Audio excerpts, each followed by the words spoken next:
एक गांव में ज्ञानचंद नाम का एक भक्त रहता था जो हमेशा भगवान की भक्ति में लीन रहता था। सुबह जल्दी उठना, पूजा करना और भगवान की स्तुति में भजन गाना उनकी दिनचर्या थी। उसके बाद वह अपनी दुकान पर जाता था और दोपहर के भोजन के समय तक काम करता था और दुकान बंद कर देता था। उसके बाद वह गरीबों की सेवा और दान पुण्य करता और बाकी समय संतों की संगति में रहता और भगवान की पूजा करता। लोग उसके इस व्यवहार से हैरान होते और उसे पागल समझने लगे। लोग उसकी आलोचना करते हुए कहते, वह कितना मूर्ख है। वह अपनी दुकान केवल कुछ समय के लिए ही खोलता है, जबकि यदि वह अपनी दुकान को अधिक समय तक रखता तो उसे इतनी कमाई हो सकती थी।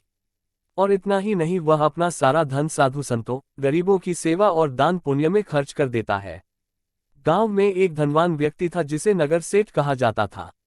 एक दिन सेठ ज्ञानचंद से मिलने गया और उसे एक टोपी देते हुए कहा, ये टोपी सबसे बड़े मूर्ख के लिए है, इसलिए मैं ये टोपी तुम्हें देना चाहता हूं, क्योंकि मुझे तुमसे बड़ा मूर्ख नहीं मिल सकता है। यदि तुम किसी ऐसे व्यक्ति को देखे जो तुमसे भी बड़ा मूर्ख हो तो तुम ये टोपी उसे दे देना। ज्ञानचंद ने कुछ नहीं कहा और वह टोपी रख ली। कुछ वर्षों के बाद ज्ञानचंद ने सुना कि सेठ बीमार हो गया है, इसलिए वह उनसे मिलने गया और उनके स्वास्थ्य का हाल पूछा। सेठ ने कहा, भाई मेरा अंत निकट है, मैं चला जाऊंगा। ज्ञानचंद ने पूछा, क्या आपने अपने लिए सभी तैयारियां करने के लिए पहले किसी को वहां भेजा है? क्या आपकी पत्नी, बेटा, पैसा, कार, बंगला आदि आपके साथ जाएंगे? सेठ ने जवाब दिया, भाई कौन आएगा? मेरे साथ कोई नहीं आएगा, मुझे अकेले ही जाना होगा। परिवार, धन दौलत, महल, सब कुछ यहीं छूट जाएगा। ये बातें सुनकर ज्ञानचंद उठकर अपने घर चला गया और कुछ देर बाद सेठ के पास लौट आया। ये देखकर सेठ ने पूछा, क्या हुआ? तुम चले क्यों गए थे? ज्ञानचंद ने टोपी सेठ को दी और कहा, मैं ये टोपी लेने गया था जो आपने मुझे दी थी। सेठ ने पूछा, तुम इसे मुझे क्यों दे रहे हो?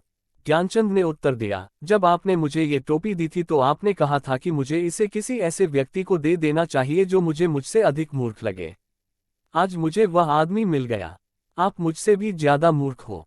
जब आप जानते थे कि सारी संपत्ति, घर, दुकान की दुनियादारी आपके साथ नहीं जाएगी, तब भी आप जीवन भर इसी लालच में लगे रहे और जरूरतें पूरी होने के बाद भी अधिक कमाने में ही रुचि रखते रहे।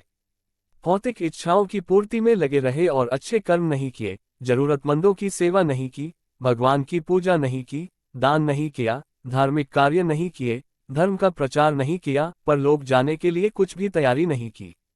अब आप खुद ही समझ जाइए कि बड़ा मूर्ख कौन है।